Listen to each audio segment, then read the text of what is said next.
Happy Monday, everybody. We are still alive.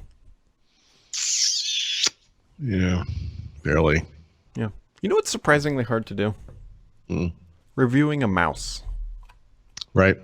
So this is the MX Master 3, Mm-hmm. and I've been using it for 5 days now, 6 days, 5 days, something like whatever, Yeah. bunch of days.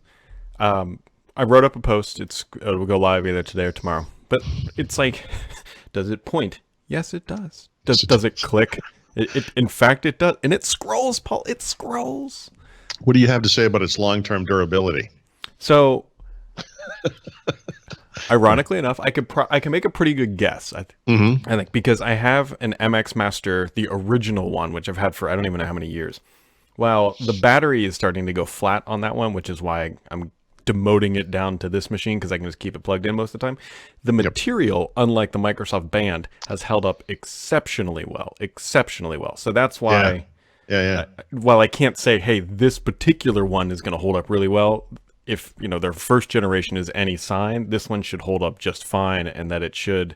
Right. The battery will probably be the thing that kills this, not it like breaking per se.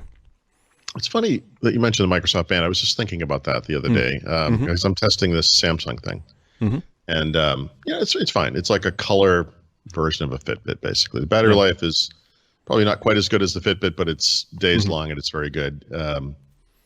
It doesn't matter. Whatever. It's like you're saying with the mouse. Like, what do you have to say about it? I don't know. But the thing that occurred to me while I was screwing around with the strap, and because I don't really like the way it latches and whatever, and it's a little small for my gigantic wrist. I thought about Microsoft and the Band and the problem they had. Remember this aside from like the fact that it would fall apart, right, which is a huge problem. Fitbit and Microsoft both had problems where people were having reactions to the material. Yep. And depending on, I don't know, who knows what, people have allergies, whatever it is. And I was thinking, that must be the real reason they gave up on that line. It's just like not worth it. Like you can put all the data science you want into it and track all the, and it was kind of an amazing, it was bristling with sensors. It was like that probe droid, the first Star Wars movie, for the day, like it was an incredible number of things. And like, that was all really cool, but they're just not like a consumer product company, and like ultimately there are these things you never think of, like the wrist allergy thing or whatever it is. And it's like, this just submarines the whole thing. It's like, I just forget it. I mean, honestly, in the old days, Microsoft would have partnered with others who would have there would have been HP and, whatever, different companies. And they would have supplied the software. There would have been different strap types, different chargers, different whatever. And the ecosystem would have sank or swam on its own or whatever. But, when it's just Microsoft, it's like, They don't really have the fortitude to see something like that through. I think the other thing that partially killed the Band too was not directly related, but the fact that they haven't moved away from the healthcare industry, but they moved away from that particular segment of the data collection mechanism. Oh, for sure. So there's a privacy thing there, of course. Although, again, if you're going to trust anyone with that kind of data, I mean, Apple's a good choice, obviously. Microsoft's a good choice. Yep. I will say. Apparently, a bug has crawled into my contact or something. Story of your life. But.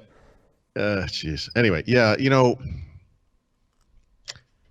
that's I mean, that kind of thing is an interesting story. The number of avenues that Microsoft went down and just walked away from, because I feel like even right now, like they could be a credible back-end provider of healthcare services, and because of their privacy thing, would be an excellent choice for that kind of stuff.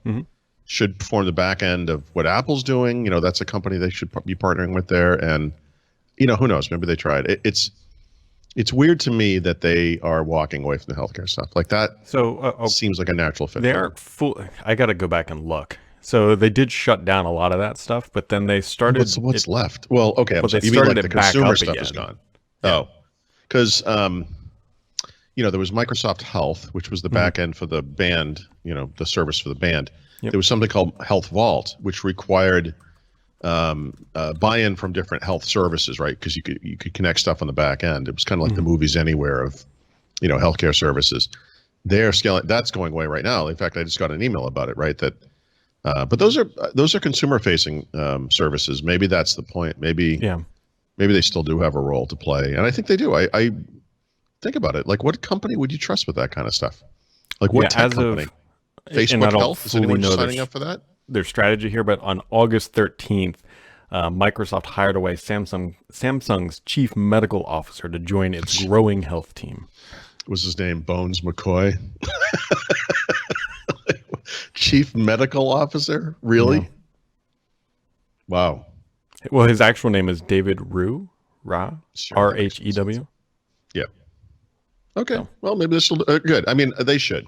All I'm trying to say there is Microsoft does have a role to play there. That just like they do, you know, the automotive thing from last week. It caused me to go. The news being that TomTom extended their partnership with Microsoft. They're going to provide the mapping and location data for their Microsoft's connected vehicle initiative. Of course, you hear that and you're like, Microsoft has a connected vehicle initiative still? And then you look it up, and actually, yeah, they do. And Volkswagen is on board. By the way, Volkswagen, literally the biggest car maker in the world. Yep. And then the other one is a combination of companies. I'm not sure if they're actually the same company or they're just a partnership, but it's like Mitsubishi, Nissan, Renault, I think, and then one other. And, you know, whatever. It's probably combined is probably only, you know, 1/4 of all the cars on the road or whatever it is. But that's still 1/4 of all the cars on the road. Like, and that's the thing. It's not going to be like a Microsoft logo when you boot it up. It's going to be a VW logo or whatever car you have. Which is fine. Microsoft's making a boatload of money on that. It's a good business. And healthcare is, I mean, it's the same. They should be in it. I do wonder if Microsoft's like car pitch is, hey, we're not building a self-driving vehicle. It really might be, because obviously we know Google is. Yep. Amazon probably is too, because they have a delivery bent on that, right? And so Microsoft, once again, can be like, look, we will just bring your data. Oh, they'll sell it just on we are not Google and we are not Amazon. Like that alone is the selling point. The problem for Microsoft, of course, and it's impossible not to think about this every time you hear mapping, and Microsoft is they didn't buy here from Nokia when they bought most of Nokia. So they wanted to. I remember Steve Ballmer explicitly said he didn't want to do the deal unless that was part of it. Nokia at the time wanted to hold on to it. They got rid of it, I want to say, within a year or something. It was not very long. And that would have been a huge asset for them. And again, the type of thing that Microsoft should, you know, again, not because we're going to have here maps on a phone, but because it's going to be the backend service for all this stuff, you know, part of Azure, et cetera, et cetera. Anyway, that was a weird sidetrack there, but I was just kind of thinking this through, you know, like, and it's interesting to me that you came up with the healthcare thing because, again, you know, they are literally scaling back, but probably only with consumers, and honestly, that kind of makes sense. Yeah. You know what doesn't really make sense though, Paul? Yes, I think I do, for once. Yeah. So Microsoft announced today that ToDo is being visually overhauled again, or whatever. Basically looks a lot like Wunderlist, which also, speaking of Wunderlist, the founder of Wunderlist was tweeting on Twitter today asking Microsoft if he could buy back Wunderlist. So this is a weird coincidence, isn't it? Yeah. Well, he probably saw the news and like, hey, that looks like my app that I built 5 years ago. But well, unless this was leaked or something, because this just came out this morning. No, he just tweeted it like it. Like, this happened earlier. I saw this story maybe Friday or something. So, or over the weekend or whatever. Yeah, maybe they're coincidental. I don't know, but I saw that and I was like, man, it's a weird little public relations disaster. I mean, I think you know this story, and maybe some people listening to this remember this, but after they bought Wunderlist and then after they decided they were going to, you know, pull it into ToDo, and there was a period of time there where nothing happened. Like it just sat there, you know? Yeah. And then actually this coincided. Marcus went out to Berlin, took over that team, and then all of a sudden they started cranking on stuff. And those are the guys they do, in addition to ToDo across platform and Wunderlist. And the reason they're in Berlin is because that's where Wunderlist was. They're responsible for sticky notes. And you might know some of the other ones. I can't remember. I think it's part of the team that does OneNote, if I'm not mistaken.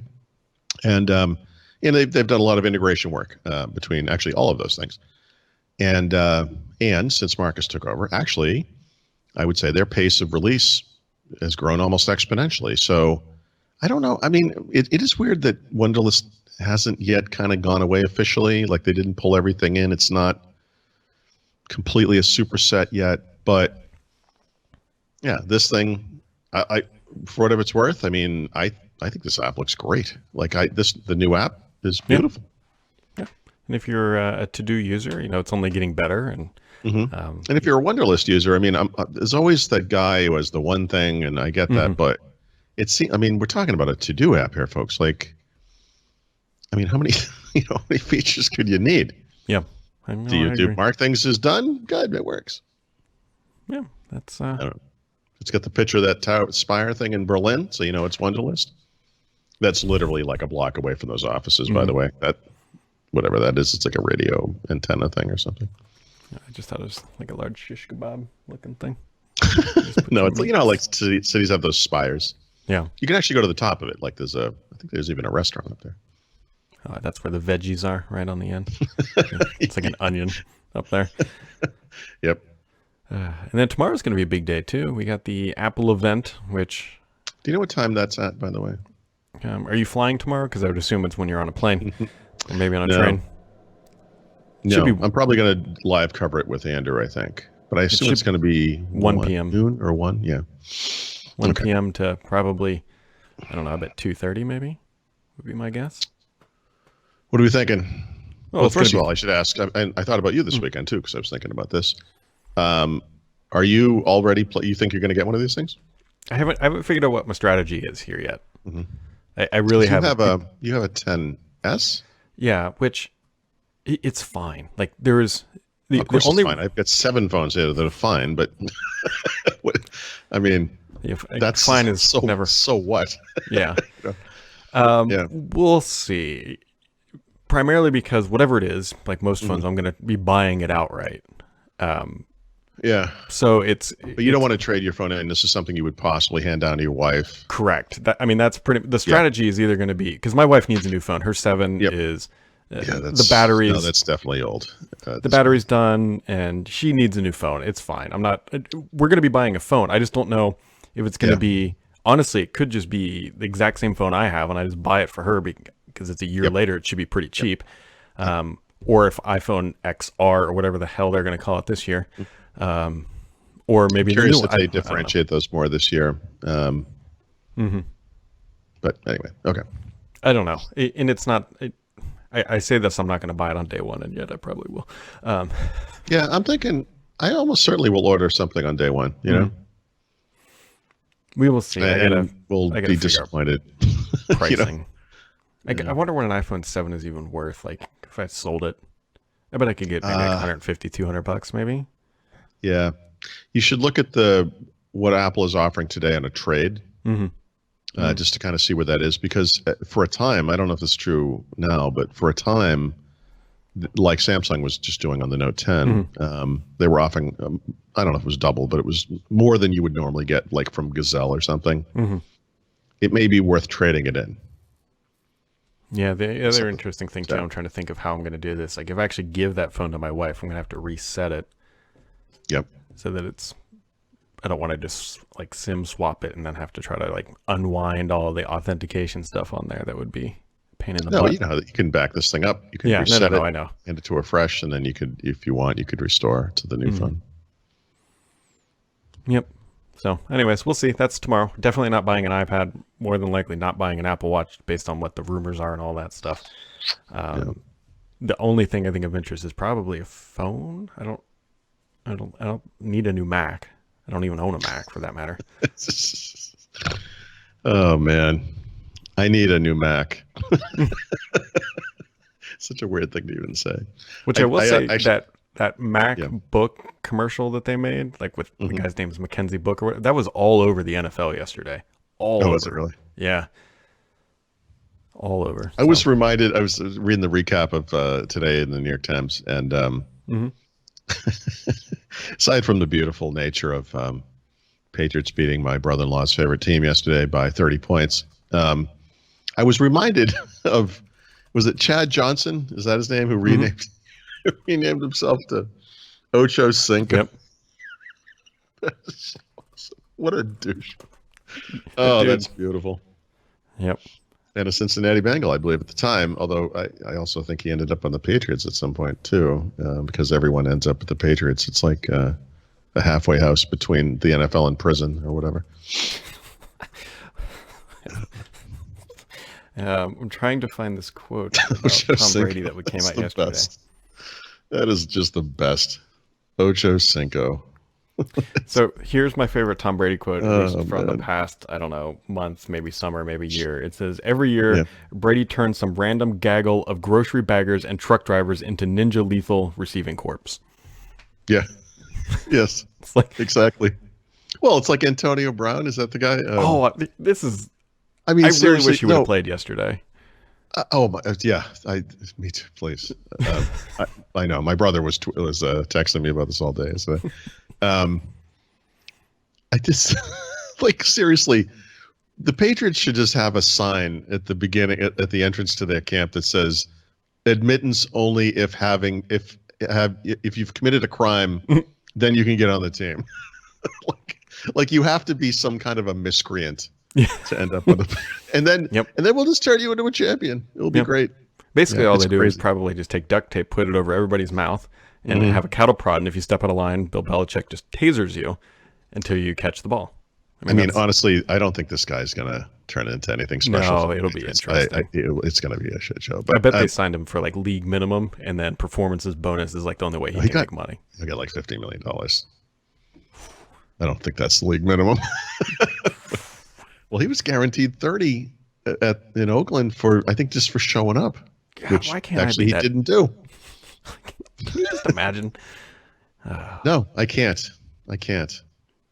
Well, you can imagine yourself not on a podcast, folks, because that, I think, wraps it up for today.